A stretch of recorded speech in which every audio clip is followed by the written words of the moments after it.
odmah treba posumnjati da se radi o nekoj ozbiljnoj infekciji. Ja sam Jovan Vukadinov, infektolog, redovni profesor medicinskog fakulteta u penziji. Treba nešto da kažemo o infektivnim bolestima. Da i sve infektivne bolesti koje nastaju ulaskom egzogenog faktora, raznih virusa, bakterija, gljivica u organizam, i oni dovedu do raznih obolenja koje mogu da budu blaža, mogu da budu teška. Razgovaramo o virusnim obolenjima, najčešće obolevljuju deca mala, one se karakteristiku visokom temperaturom.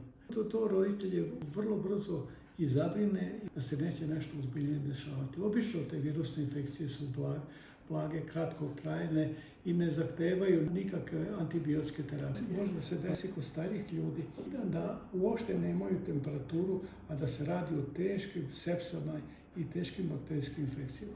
Zato treba biti obazriv i kod mladih, ali i kod starih. Znači, kod mladih ne preko 3 dana odmah se javite lekaru, a kod starijih, ako primetimo neke druge simptome, poremećaj mentalnog razmišljanja kod tih starijih, odmah treba posumnjati bez obzira što nema temperaturu da se radi o nekoj ozbiljnoj infekciji.